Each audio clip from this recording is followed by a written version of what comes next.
Hello hello hello, আশা করছি আপনারা সবাই আছেন ভালো।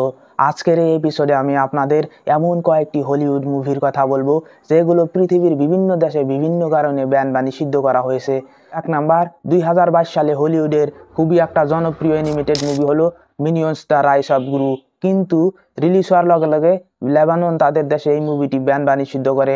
লেবাননের সেন্সর বোর্ড এই সিদ্ধান্তটি নেওয়ার কারণ একটাই, আর কারণটি হলো যে এই সিনেমাটিতে খ্রিস্টান ধর্মের খুবই একটা রিলিজিয়াস ব্যক্তি নানকে ব্যাড ওয়েতে পোর্ট্রে করা হয়।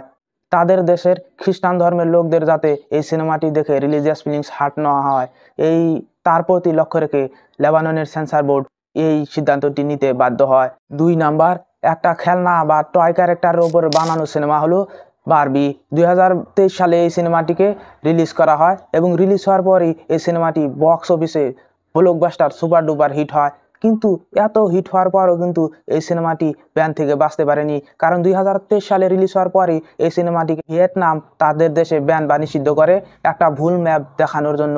এই সিনেমাটি এমন একটি ম্যাপ দেখানো হয় যেখানে চায়না ভিয়েতনামের সমুদ্রের অংশ তাদের বলে ক্লেম করছে, এবং এবং এবং এই কারণেই কিন্তু ভিয়েতনাম তাদের দেশে এই বারবি নামের সুপার ডুপার ব্লকবাস্টার হলিউড মুভিটি ব্যান বা নিষিদ্ধ করে।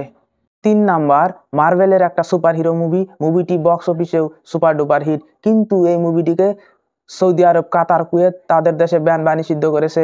আমি বলতেছি doctor strange multiverse of madness নামের মুভিটির কথা। হ্যাঁ, আপনারা ঠিকই শুনেছেন, doctor strange multiverse of madness নামের এই সিনেমাটিকে সৌদি আরব, কাতার, কুয়েত তাদের দেশে ব্যান বা নিষিদ্ধ করেছে। কারণ এই সিনেমাটিতে হোমোসেক্সুয়ালিটি প্রমোট করা হয়েছে, যেটা ইসলামে বৈধ নয়। আমি বুঝি না হলিউড মেকার্সরা যে কবে এই বড় বড় সিনেমাগুলোর মাঝ দিয়ে তাদের পার্সোনাল এজেন্ডা প্রমোট করা বন্ধ করবে। আজকের এই এপিসোডটি যদি আপনাদের ভালো লেগে থাকে তাহলে আমার চ্যানেলটি সাবস্ক্রাইব করতে ভুলবেন না, এবং নেক্সট ভিডিওটি বা এপিসোডটি কোন টপিকে দেখতে চান সেটা কমেন্টে জানাতে ভুলবেন না। দেখা হবে পরবর্তী এমনই একটা এপিসোডে। ধন্যবাদ।